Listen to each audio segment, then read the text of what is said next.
Dictation start होगा 5 second बाद। Start. जो प्रतीक बन गया है, 1930 तक हड़तालें ज़्यादा होती थी, आपस में झगड़े भी ज़्यादा होते थे, सभाएं जुलूस वगैरह भी ज़्यादा होते थे। इधर ये सब कुछ कम होने लगे हैं क्योंकि कुछ विश्वास की कमी हुई है, कुछ रूस की हरकतें कम हुई है। जैसे स्टालिन वाली स्टालिन ही खाली क्यों, मैं तो यह कहूँगा कि शुरू से ही लेनिन के ज़माने से ही ऐसा सिद्धांत रहा है कि उसमें कुछ खराबी थी कि जिससे संसार के गरीब लोगों का विश्वास और कम हुआ है।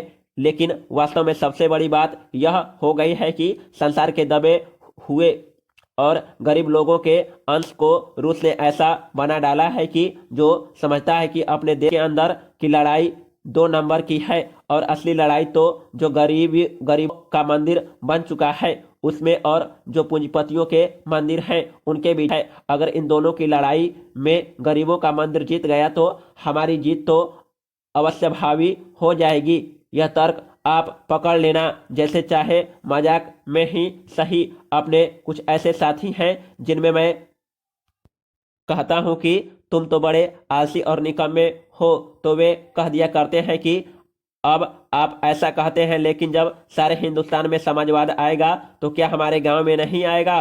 तो एक तरह का विश्वास घुस गया है। वे सोचते हैं कि भरसक काम कर रहे हैं, बहुत ज्यादा अब जी तोड़ने की क्या जरूरत पड़ी हुई है।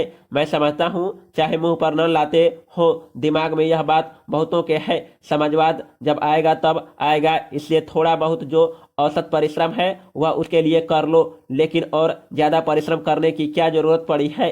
यह तो बड़ा घातक तर्क है क्योंकि सब अगर इसी तरह से सोचने लग जाएं तब तो सारे हिंदुस्तान में कभी समाजवाद आएगा ही नहीं। पैरा।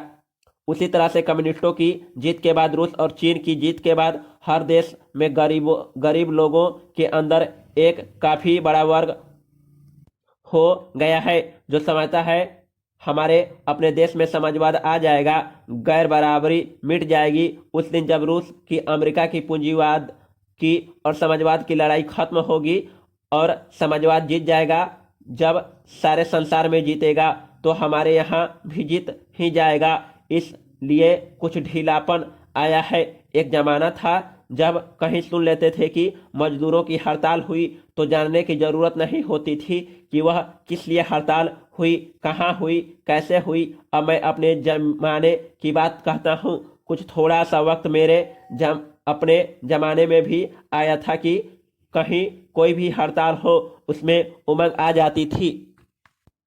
पता पता लगता था हाँ हम आगे बढ़ रहे हैं, दुनिया बदल रही है। अब वह चीज नहीं रह गई क्योंकि मजदूर खुद बहुत जगहों पर शुद्ध मजदूरी का संगठन बना रहा है।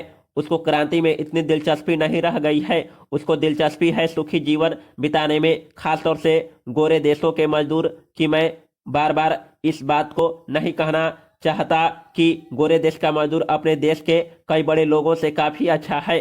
लट्टू बनाने वाली मजदूरानी जो 90 रुपया रोज कमाती है वह अपने यहाँ के किसी भी कुलपति से या कलेक्टर से या लोकसभा के सदस्य से अच्छी है। या झाड़ू देने वाला भांगी जो 40 रुपया रोज कमाता है अपने यहाँ के बहुत से बड़े बड़े वकीलों और डॉक्टरों से अच्छा है। वहाँ समाज कुछ विचित्र सा बन गया है। जो लोग वहाँ कभी गए हैं या कभी जाएंगे वे चकित हो जाएंगे कि कैसा समाज है। उसकी चमक, उसका रहन सहन, पैसे के मामले में उसकी उदारता, खर्चे करने की शक्ति और चारों तरफ का एक खुला मुट्ठी बंधी हुई नहीं खुली हुई मुट्ठी वाला वातावरण बन गया। पैरा।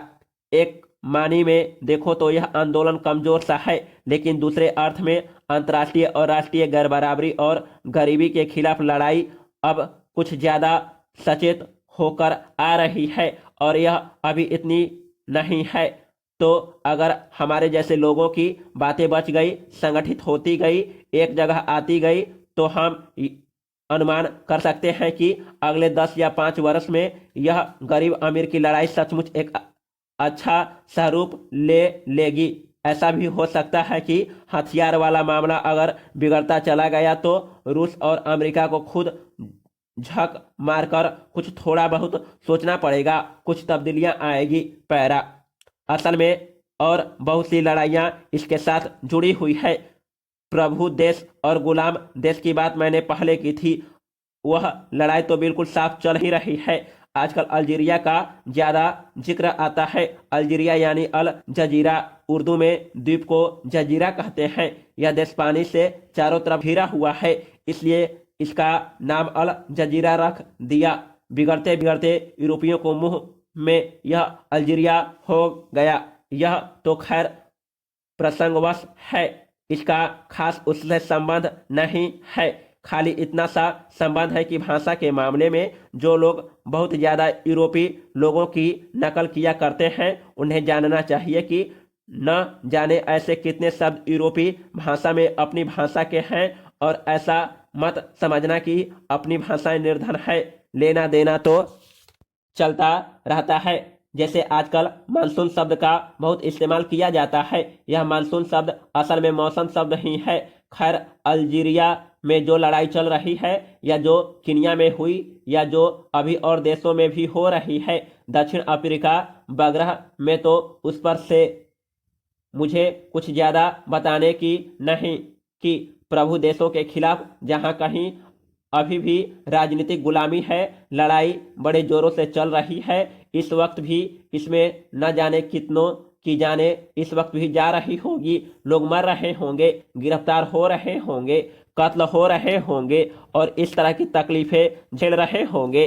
पैरा, मुझे इस संबंध में एक बात कह देनी है कि किसी भी देश का नए सिरे से गुलाम होना अब संभव नहीं दिखाई पड़ता। इसके यह मानी नहीं है कि निश्चित हो जाना चाहिए, लेकिन एक विद्यार्थी की हैसियत से यह बात साफ मालूम पड़ती है, और उसका कारण यह है कि गोरे देशों के अंदर दो महान का, रूस और अमेरिका का झगड़ा इतना जबरदस्त है कि कोई भी एक देश अपने प्रतिद्वंदी को अपनी रियासत बढ़ाने नहीं देगा। इसका नतीजा यह होता है कि जब कभी कोई गरीब या कमजोर देश लुढ़कने लगता है, गिरने सा लगता है, उसके घुटने कुछ कमजोर हो जाने लगते हैं, तो रूस या अमेरिका इतनी जोर से थप्पड़ मार सकता है कि खड़े रहो कमबख्त, गिरने नहीं देंगे हम तुमको।